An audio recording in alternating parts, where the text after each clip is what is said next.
What is up, guys? It's your boy Rick. The Prison of Elders welcomes you, yes? Cacus here, and today we are going to be showcasing an incredibly powerful brand new armor mod. This was just introduced into Destiny 2 with Season of the Lost, and it's actually a new stasis armor mod. So now you can actually turn the element of your armor, whereas previously it was just solar, void, and arc, into stasis, and when you do, you have access to equip these new stasis mods. The one we're looking at today is for the helmet, and it's called Power Preservation. So here's what it says.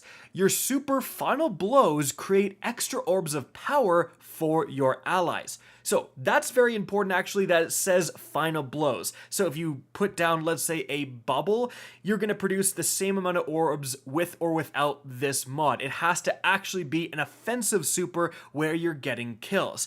But it turns out this mod is so much more powerful than you might think. So let's actually see how it works in game. Firstly, I'm going to be using a bottom tree striker without this mod equipped. These are how many orbs I'm producing normally at a base level. As you can see, I'm getting kills and I'm not getting orbs. It actually takes until the third kill for an orb to be produced. I keep going on a rampage, I get another one, so I'm at 2, 3, 4, 5, and then it kind of stalls out right at 5 orbs. I'm not able to produce any more before it ends.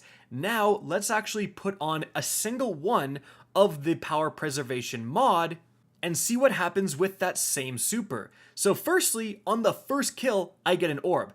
Then, on the second kill, I get an orb. The third kill, I get an orb. The fourth kill, I might have actually produced 2 there. So I'm already well past the orbs I was producing with the first super. So it goes from 1 orb after 3 kills to 1 orb seemingly every single kill. Now the next thing I'm going to do is put on 2 Power Preservation mods, and as you can see, these do seem to stack. So I go back into the same lost sector, same super, and now you're actually going to see, there, I just produced 2 orbs for a single kill, and then the next guy, 2 orbs. So, and then another guy, 2 orbs. So it's very common for me now, instead of going 1 orb every kill, I'm now going sometimes 2 orbs for a single kill. And again, this is like so far and beyond what is possible with a normal super. But here's where things get absolutely insane. Normally, every single super in the game is capped at 7 orbs produced. So if I Thunder Crash 25 enemies, I'm going to produce 7 orbs. If I Thunder Crash, a bunch of yellow bars, 7 orbs. Everything in the game capped at 7 orbs. But as you can see, if we kind of go back to that footage of the double power preservation with this super, I am going well beyond 7 orbs. In fact, we clocked this in at 11 total orbs produced. 7, 8, 9, 10, 11. And here's another example. I'm going into a lost sector with a Sentinel Titan with the Doom Fangs and absolutely slaying out. Here, we clocked in a total of 15 orbs produced from 1 single super in 1 lost sector. And I made sure to go back in with none of these mods equipped with the normal baseline, same super with Doom Fangs again. I made 5 orbs. And you'll see, I just stopped producing orbs. I get a double kill here on these yellow bar nightmare guys. I get no orbs from that. Whereas this mod seemingly completely removes the 7 orb maximum production limit and now makes it seemingly uncapped. Because here's footage of me in the Thrall way with, again, Doomfangs, and this is where you can quite literally go infinite. There's so many enemies here with the Doomfangs, I am never, ever going to run out of my super. And you'll see, I never stop making orbs. And this is where the 20 orbs figure comes from. We counted well over 20 orbs produced. Guys, I could have gone as long as I wanted. I could have said 100 orbs produced technically, but this is a pretty niche encounter, right? So I wanted to give you a realistic expectation because 20 orbs, as it turns out, if you have something to extend the length of your super significantly, is actually pretty reasonably achievable in a lot of activities. Before we talk about that, you may be wondering, well, does this actually work in PvP? And it turns out, yes, this mod also works in PvP. So you can see right here, I activate my super, get a kill. Importantly, 1 kill, no orbs produced. I get a second kill, and then I get a single orb. I'm now gonna switch my helmet to one with 2 of these power preservation mods.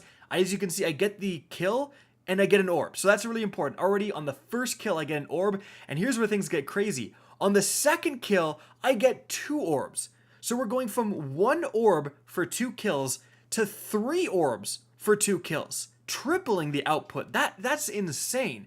Now, of course, there's a lot of very good competing mods in the helmet slot, mainly targeting mods are going to be found here, but if you don't want to use one of those, if you're planning on slaying out with your super, this is really going to potentially let your team chain their supers even in PvP significantly more often.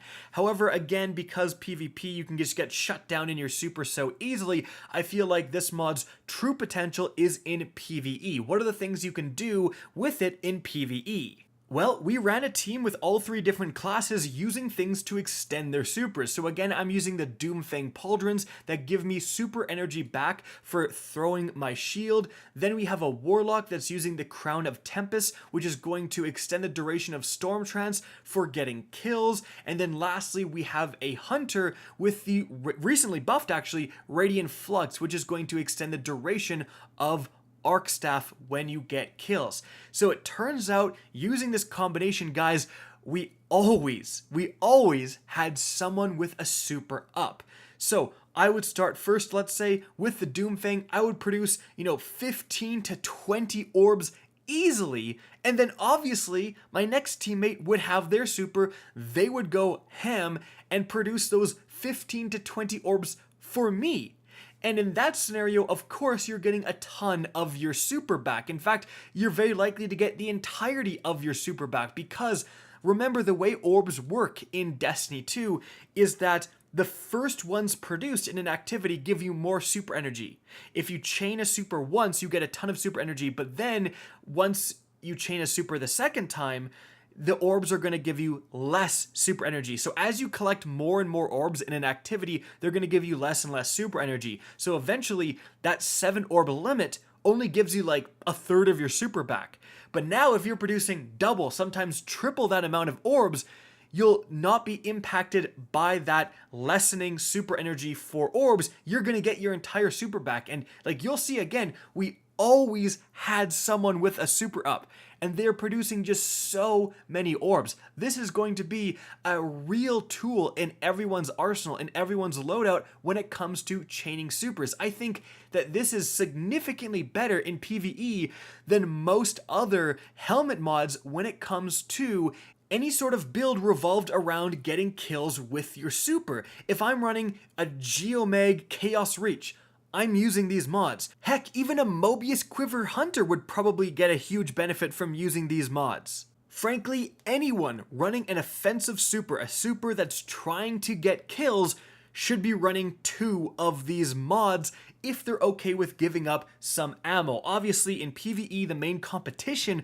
for these mods in that helmet slot is going to be ammo finders. But I think it's extremely reasonable, especially with infinite ammo primaries and really powerful primaries. Like if you're running the Vex Mythoclast, do you really need that much special and heavy ammo? Your Vex can handle, most encounters, and in that scenario, maybe just use 1 finder and then 1 of these mods to massively increase your orb output. So yeah, at the end of the day, it is absolutely worth it turning one of your helmets into the stasis element so you have access to these mods. And so guys, that is it for the video. I hope you enjoyed, found this informative, and if you did, please remember to help me out by simply rating and especially sharing this video. If you guys want to see more Destiny 2 content similar to this, don't be afraid to slap that subscribe button. If you want to get in touch with me and keep up to date with the latest channel activity, the best way is to follow me on Twitter at RickCacus.